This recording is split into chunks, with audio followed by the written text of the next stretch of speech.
Hello, welcome, नमस्कार, आदाब, सत श्री अकाल. कशा आहात तुम्ही? मजेत ना? बघा मित्रांनो, आपण शिकत आहोत चॅप्टर ग्रॅव्हिटेशन. आणि या चॅप्टरच्या कालच्या लेक्चरला आपण काय शिकलो?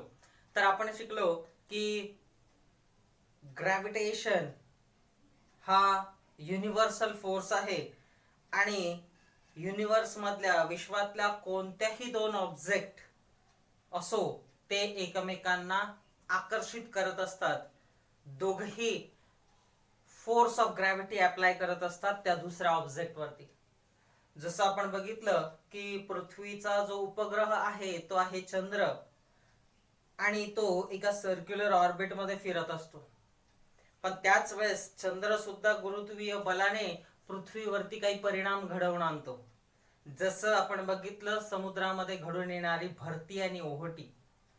ज्या दिशेला चंद्र असेल त्या बाजूला भरती आलेली असते आणि एक्झॅक्टली त्याच्या 90 डिग्री अँगलला परपेंडिक्युलर साईडला ओहोटी आलेली असते. हे आपण शिकलो. त्याच्या आधी आपण सोडवले दोन उदाहरणं जे की होते ह्या ग्रॅव्हिटेशनच्या नियमांवरती आधारित. न्यूटन्स लॉज ऑफ मोशनचा सुद्धा आपल्याला प्रचंड फायदा होतो. ते आपण प्रिव्हियस स्टँडर्डला शिकलेलो आहोत. 3 नियम काल आपण ते तुम्हाला लिहून दिले होते, सांगितले होते. आज पुन्हा त्याची गरज आपल्याला आहे म्हणून आपण पुन्हा त्याच्याकडे येणार आहोत आणि बघणार आहोत. बघा ते 3 नियम. न्यूटन्स फर्स्ट लॉ ऑफ मोशनचा पहिला नियम v is equal to u plus a t हा फॉर्म्युला आहे. दुसरा second Newton second law of motion आहे s is equal to u t plus half a t square. आणि तिसरा आहे v square is equal to u square plus 2as. हा आहे तो फॉर्म्युला.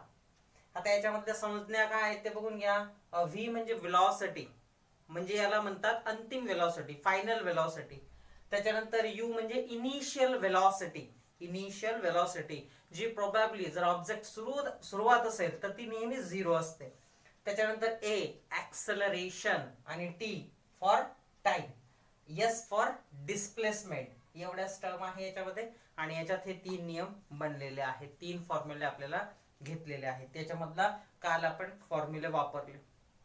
त्याच्यानंतर आपण बघितलं की अर्थ ग्रॅव्हिटेशनल फोर्स, पृथ्वीवरून एका ठराविक विशिष्ट उंचीवरती कोणताही ऑब्जेक्ट असो, अर्थ त्याच्यावरती काय करतं, स्वतःचा इन्फ्लुएन्स, स्वतःचा ग्रॅव्हिटेशनल फोर्स अप्लाय करतं आणि त्या ऑब्जेक्टला स्वतःकडे खेचतं. बरोबर आहे.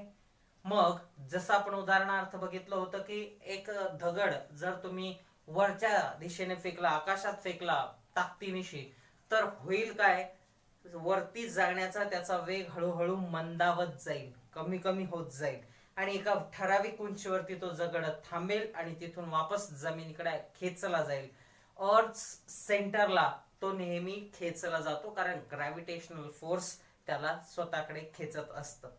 म्हणजे अर्थ स्वतःला त्या दगडाला त्याच्याकडे खेचत असेल. मग हे घडून येताना आपल्याला दिसतं.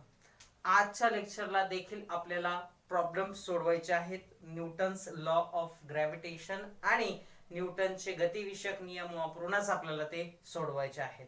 बघा तुमच्या स्क्रीनवरती पुन्हा काही उदाहरणं आहेत, ते सोडवायची आहेत आपल्याला.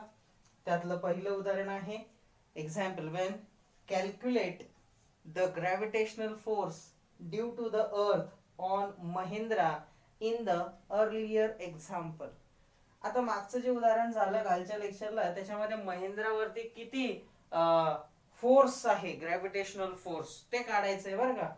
चला तर मग खाली सोडून दिलेलं आहे. गिवन मास ऑफ द अर्थ किती आहे, 6 × 10⁻²4. आता इथं दुसरा ऑब्जेक्ट अर्थ आहे ना, त्याला आपण फर्स्ट ऑब्जेक्ट म्हणूया. तर दुसरा ऑब्जेक्ट आपला महेंद्र आहे. मग मास m1 6 × 10⁻24 kg हे पृथ्वीचं वस्तुमान आहे, जे की खूप जास्त आहे. आता दुसरं radius of the earth r is equal to 6.4 × 10⁻6 metre किंवा याला 6400 किलोमीटर असं सुद्धा म्हणतात, एवढी रेडियस आहे. त्याच्यानंतर Mahendra's mass m2 is equal to 75 kg. आणि finally G acceleration due to gravity, G Henry कॅव्हेंडिशने शोधलेली व्हॅल्यू होती ती आहे 6.67 into 10 to the power of -11 Newton meters per kg square. Using the force law, the gravitational force on Mahendra is due to the earth is given by the force 1.83 into 10 to the power of 9 times larger than the gravitational force between the Mahendra and Virat. खाली formula बघा, F is equal to GMM, that is GM1 M2 upon R square. आता R कोण आहे, तर तो आहे अर्थ ची रेडियस. ठीक आहे, बघा महेंद्र वरती किती ग्रॅव्हिटेशनल फोर्स काम करतोय ते आपल्याला आता काढायचं आहे. ते काढण्यासाठी आपल्याला काय काय दिलेलं आहे बघा. अर्थचं मास दिलेलं आहे जे की प्रचंड जास्त आहे, ते आहे 6 into 10 to the power of 24. म्हणजे बघा 10 वरती 23 शून्य किंवा 6 वरती 24 शून्य, इतकी मोठी ती संख्या आहे. एवढं किलो पृथ्वीचं वस्तुमान आहे. दुसरं, रेडियस ऑफ द अर्थ किती आहे, 6.4 into 10 to the power of 6 metre ही आहे. त्याच्यानंतर महेंद्रचा मास आहे M2, 75 kg चा महेंद्र आहे आपला, आणि जी ची व्हॅल्यू आहे 6.67 into 10 to the power of -11 newton metre per kg square. आता सूत्र आपल्याकडे फोर्स न्यूटन्स ग्रॅव्हिटेशनल लॉ नुसार F is equal to G M1 M2 upon R square. Value टाकून दे बघा. G ची व्हॅल्यू आहे 6.67 into 10 to the power of -11. Mass of the अर्थ 6 into 10 to the power of 24 आणि M2 mass of Mahendra is 75 kg whole divided by radius of the earth 6.4 into 10 to the power of 6 चा वर्ग square. आता याला जर तुम्ही सोडवलं तर याचं उत्तर येतं 733 न्यूटन. 733 न्यूटन इतकी त्याची व्हॅल्यू येते. किती, 733. आणि जे आपण महेंद्र आणि विराट मधलं काढलं होतं बघा फोर्स ऑफ ग्रॅव्हिटी, तर तो किती भरला होता आपला, आठवते तुम्हाला? तो होता पहिल्या एक्झाम्पल मधला 4.002 into 10 to the power of -7 Newton. इतका कमी होता, आणि इथं तो भरलाय 733 न्यूटन. कशामुळे बरं हा फरक पडला, की महेंद्र आणि विराट मधला फोर्स एवढा कमी आहे, 4.002 into 10 to the power of -7 Newton, आणि इथं तो भरतोय 733 न्यूटन. भरपूर मोठा रिझन आहे अर्थचं मास जे की प्रचंड जास्त आहे, प्रचंड. म्हणून हा काय झाला, ग्रॅव्हिटीचा फोर्स वाढला. एकट्या महेंद्रवरती एवढा फोर्स आहे 733 न्यूटन. आलं लक्षामध्ये? तर हे होतं आपलं पहिलं एक्झाम्पल. चला तर वळूयात पुढच्या एक्झाम्पल कडे. Please see on your screen again. Example 2. Starting from the rest, what will be the Mahendra's velocity after 1 second it is falling down due to the gravitational force of the earth? बघा महेंद्र आता एका ठराविक उंचीवरती गेलाय. ठीक आहे, आणि उंचीवरती गेला आणि महेंद्र आता तिथून जंप करतोय किंवा जंप झाली त्याच्याकडून. आता प्रति सेकंदाला तो किती वेगाने खाली येणार आहे हे आपल्याला काढायचंय. आता प्रति सेकंद त्याचा वेग काय असणार आहे खाली येण्याचा. आपल्याला दिलेलं काय काय ते बघा.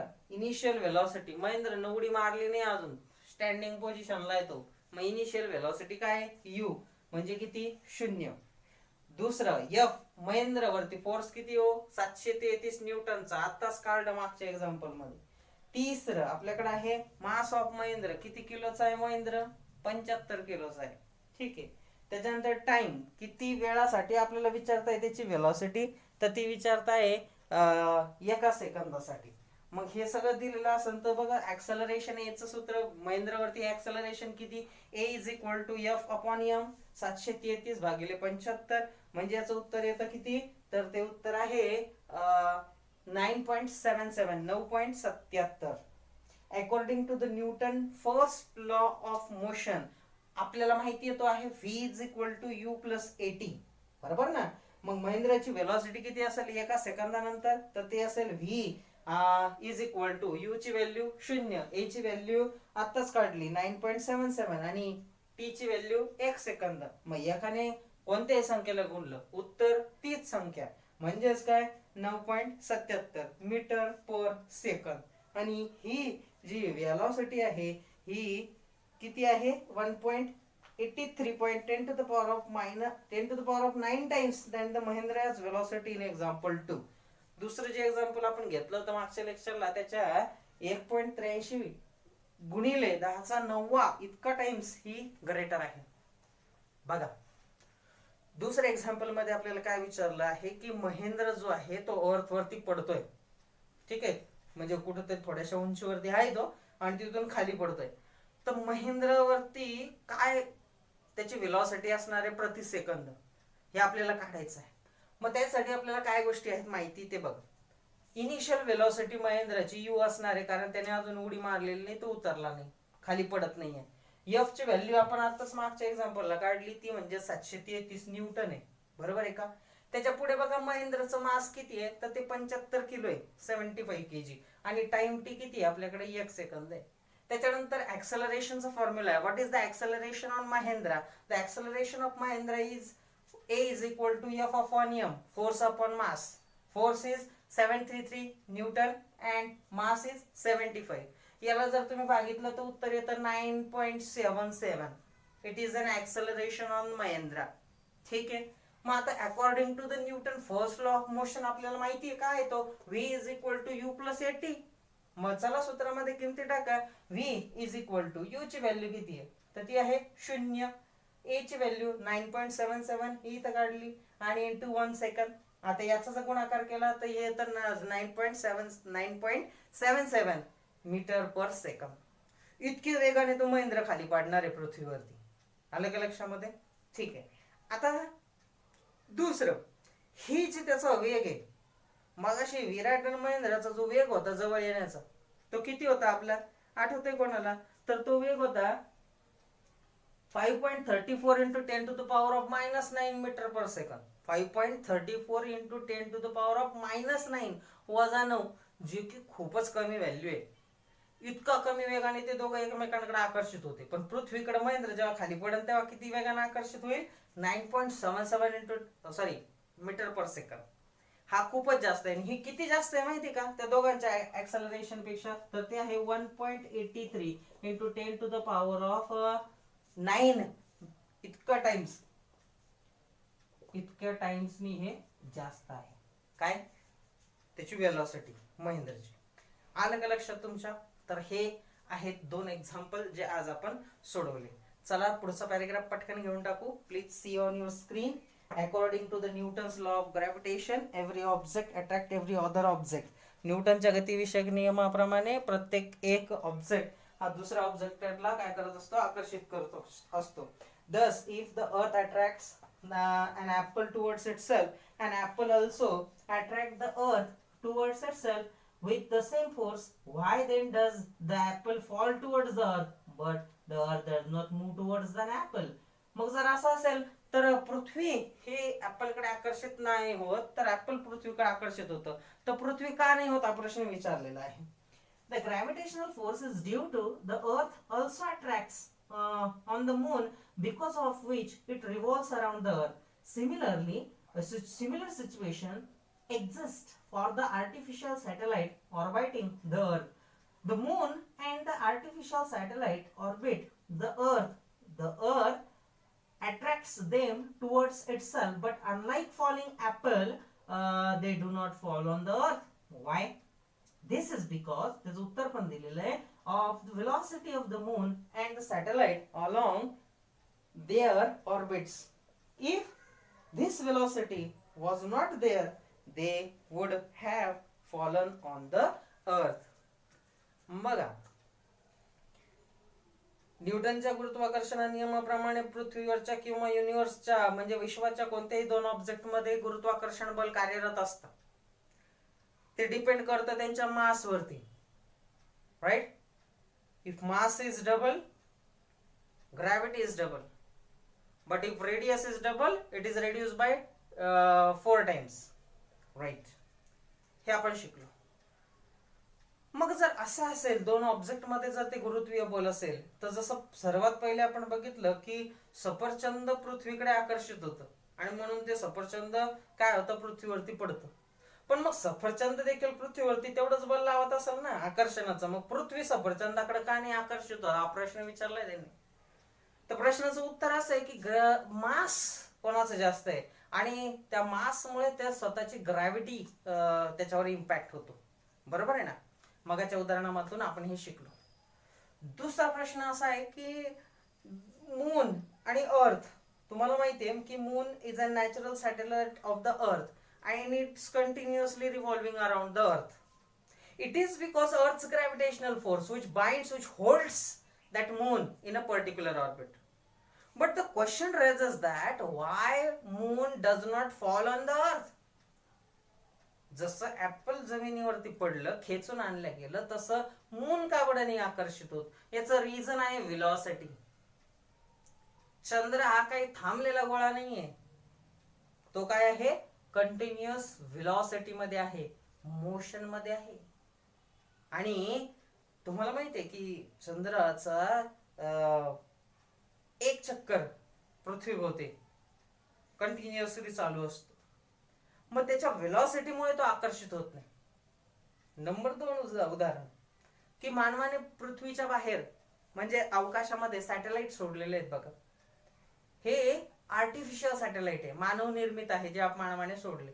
हे सुद्धा एका विशिष्ट उंचीवरती आहेत आणि हे सुद्धा अर्थ भोवती ह्या चंद्रासारखेच फिरतायत, घिरट्या घालतायत. म्हणून सुद्धा हे सॅटेलाइट आकर्षित काय म्हणतात त्याला, पृथ्वीवरती येऊन पडत नाही. जर ही व्हेलॉसिटी 0 झाली, जर ही व्हेलॉसिटी 0 झाली, तर मात्र लगेच हे सगळ्याच्या सगळ्या वस्तू पृथ्वीवरती येऊन पडायला सुरुवात होणार आहे. पण असं होत नाही. आलं लक्षामध्ये? जसं तुम्ही बघा की मौत का कुवा पाहिलंय कधी तुम्ही? ते मोटरसायकल असते बघा आणि विहिरीमध्ये ते फिरवत असतात ते, हे ना. आता जेव्हा तो मोटरसायकलवाला अगदी हॉरिझॉन्टल बनवतो, म्हणजेच त्या भिंतीच्या सरफेसला अशी मोटरसायकल चालते त्याची, हे ना. ही भिंत आहे तर अशी मोटरसायकल चालते, ती खाली का नाही पडत हा आपल्याला नेहमीच प्रश्न पडत असेल. तर त्या प्रश्नाचं उत्तर आहे व्हेलॉसिटी. तो काय थांबलेला नसतो, तिथं जाऊन तर त्यांनी ब्रेक मारला तर अर्थातच तो त्याच वेळेस खाली पडणार आहे. पण ज्या गतीनं तो त्या भिंतीवरून फिरत असतो, त्या वॉल मधून ट्रान्झॅक्शन करत असतो, त्याच्यामुळे त्या व्हेलॉसिटीमुळे तो तसाच्या तसाच काय करत राहतो, मोशन मध्ये राहतो, तो खाली पडत नाही, है ना. मोतक्या कुवामध्ये तो ड्रायव्हर. तसंच घडून येतं ह्यांच्या बाबतीत. व्हेलॉसिटी आहे म्हणून ते येऊन खाली नाही पडत अर्थवरती. आलं लक्षामध्ये? हे आहे त्या प्रश्नाचं उत्तर. तर चला, आजच्या लेक्चरला आपण काय घेतलं? आपण घेतले 2 उदाहरणं, ज्याच्यासाठी आपण वापरला Newton's first law of motion, आणि आपण जाणून घेतलं हे चारीच्या चारही उदाहरणं, म्हणजे पाठीमागच्या लेक्चरला घेतलेली 2 उदाहरणं आणि ह्या लेक्चरला घेतलेली 2 उदाहरणं ही एकमेकांना कनेक्टेड आहे. म्हणजे महेंद्र आणि विराट यांच्याबद्दलच आपण बोललो. एकाचा मास 75 किलो आणि एकाचा मास 80 किलो. मी ह्यावरून आपण चांगल्या पद्धतीने आता गुरुत्वाकर्षण सिद्धांत समजून घेतलेला आहे. ठीक आहे. तर ह्या लेक्चरला आपण इथं थांबणार आहोत आणि भेटणार आहोत पुढच्या लेक्चरला. पुढच्या लेक्चरला आपण बघणार आहोत ह्या चॅप्टरचा पुढचा भाग. ठीक आहे. मग आज तुम्ही काय करणार आहात? तर कालची उदाहरणं तुम्ही लिहिलेली असणारच आहे, तशी आजची उदाहरणं देखील तुम्हाला छान नोट्स मध्ये सोडवायची आहेत. आणि हा जो अर्थ ग्रॅव्हिटेशनल फोर्स जो आहे, तर याच्याबद्दलचं एक्सप्लेनेशन सुद्धा तुम्ही व्यवस्थित लिहून घ्या आणि लक्षात ठेवा. ठीक आहे. जो पोर्शन रिड्यूस होता तो कालच्या लेक्चरला होता, आजच्या लेक्चरला कोणताही पोर्शन रिड्यूस नाहीये. जिथे जिथे येईल तिथे मी सांगत राहीन. राईट. तर मग ह्या लेक्चरला थांबवायचं इथे, भेटूयात पुढच्या लेक्चरला. तोपर्यंत घरातच राहा, सुरक्षित राहा आणि शिकत राहा. शिकणं थांबवू नका. धन्यवाद.